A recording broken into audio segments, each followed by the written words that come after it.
उस प्राण को नहीं दिखता उसमें जोड़ोगे, मन बुद्धि को नहीं, प्राण को, तब वो जीवित हो जाएगा। प्राण जहां भी रहेगा वो जीवित होगा, ये जान लेना। प्राण अगर नहीं है वहां तो वो जीवित नहीं होगा। नहीं दिखता में यदि प्राण चला गया। स्वामी जी प्राण को बताइए ना, प्राण को, प्राण किसको कह रहे हैं आप? अब ये जो प्राण है ये भी 5 प्रकार का है। हाँ। तो यानी 5 प्रकार के वायु इस शरीर में संचालित होता है, उसे प्राण कहलाता है। हाँ। तब प्राण इसमें शरीर में टिका है। टिका है, प्राण अपान उदान अपान वही सब जो ऊपर, बस। लेकिन उसका अर्थ नहीं समझ आता समझी किसको कहते हैं। हाँ, हाँ। तो प्राण ये ऊपर है, अपान नीचे है, समान पूरे शरीर में एक समान है। यानी अलग अलग वायु के अलग अलग कैटेगरी है। हाँ, जैसे ब्लड पूरे शरीर में है। हाँ, तो प्राण अपान समान, समान पूरे शरीर में एक समान। जैसे इस कमरे में एक समान हवा है, ऐसी एक समान प्राण है। प्राण अपान समान, उदान नीचे, ध्यान व्यापक। तो पूरा शरीर में 5 प्रकार के वायु का संचालन है, उससे आप जीवित हो। और आप कह रहे हो मेरा बॉडी जीवित है, ये भ्रम है। वहां वायु जीवित है, 5 प्राण कहते हैं इसको। तो वो जब जानोगे तब आत्मा में जाओगे, आत्मा इसका साक्षी रहे। इसीलिए श्वास का बहुत महत्व है स्वामी जी, श्वास पे ध्यान का। आनापान मैंने बहुत दिन तक किया। हाँ। और फिर साइंस पढ़ती थी ना स्वामी मैं, तो ये सेल्स, हर एक सेल्स तक कैसे पहुंच रहा है ये।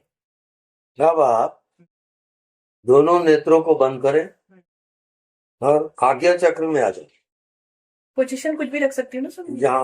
जहां बिंदी लगाते हो उस आज्ञा चक्र में आ जाओ। दोनों नेत्रों को आज्ञा चक्र में टिकाओ, उसको देखते ही रहो, देखते ही रहो जब तक उसमें प्रकाश न आ जाए। अब ये प्रकाश के आते ही आपका पूरा शरीर प्रकाश से भर जाएगा और शरीर का अभाव हो जाएगा। अब वहां केवल प्रकाश है, वो चेतना का प्रकाश है। अब ये चेतना का प्रकाश पूरे ब्रह्मांड में लबालब भरा हुआ है। जितने लोकांतर है, स्वर्ग लोक, विष्णु लोक, इंद्र लोक, सब लोकों में चेतना का प्रकाश ही व्याप्त है। इस चेतना के प्रकाश में जो जितना गहरा जाता है, वो जितने देव है, देवी देवता, तो चेतना के प्रकाश के जितना प्रमाण रहेगा, जितना उसका पावर रहेगा, उसके अनुसार वो शक्ति निर्मित होता है। दुर्गा है, काली है, फिर गणेश है, शिव है, पार्वती है, विष्णु है, लक्ष्मी है, सरस्वती है, सब देवी देवता। चेतना के जितना हाई पावर रहेगा उतना उस देवी देवता में प्रतिष्ठित होता है। तो यथा ब्रह्मांडे तथा पिंडे, जैसे संपूर्ण ब्रह्मांड है उसको जो टेली कर लेता है उसके साथ एक हो जाता है, वो एकाकार, तो उसके शरीर में प्रकट हो जाता है।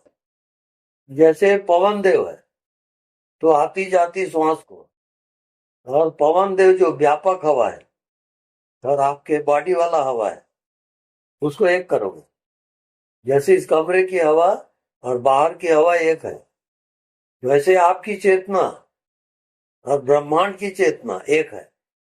अब ये सब अनुभव और ध्यान का खेल है।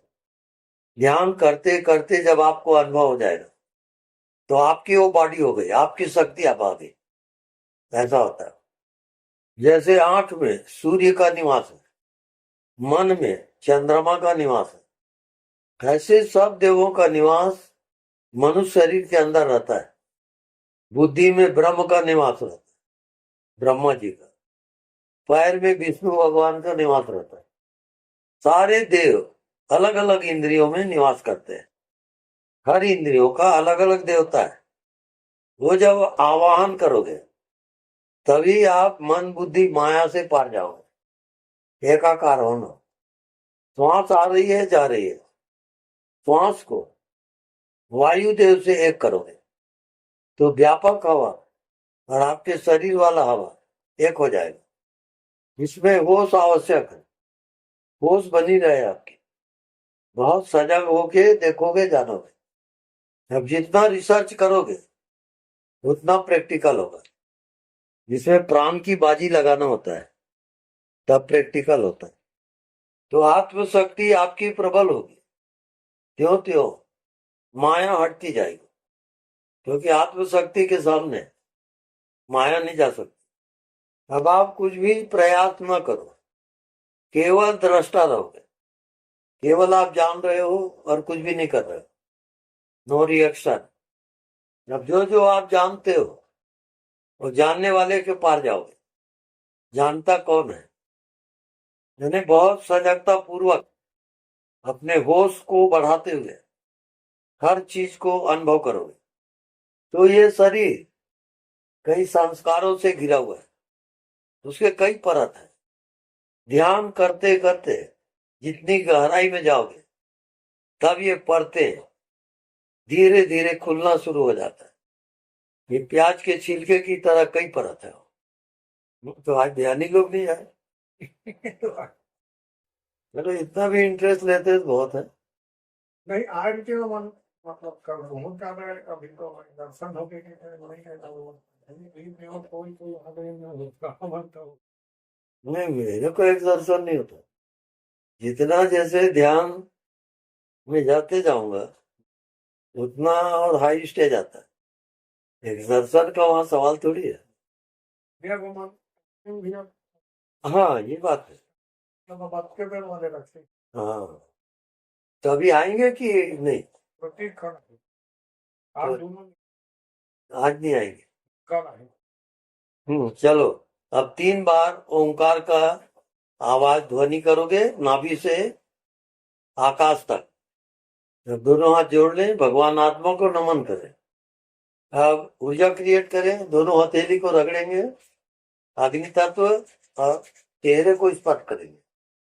अब पूरा ब्रह्मांड और आपका होना एक हो गया। अब आपकी चेतना और ब्रह्मांड की चेतना एकाकार हो गया। अब आप बॉडीलेस हो गए। अब ये महाजीवन है। शरीर वाला जीवन मृत्यु में खत्म हो जाएगा, लेकिन ये जो ध्यान वाला जीवन है ये अमर है, मृत्यु के बाद भी रहे। लोग इसकी महत्व नहीं जानते, करके बस ऐसे जी लेते। हाँ?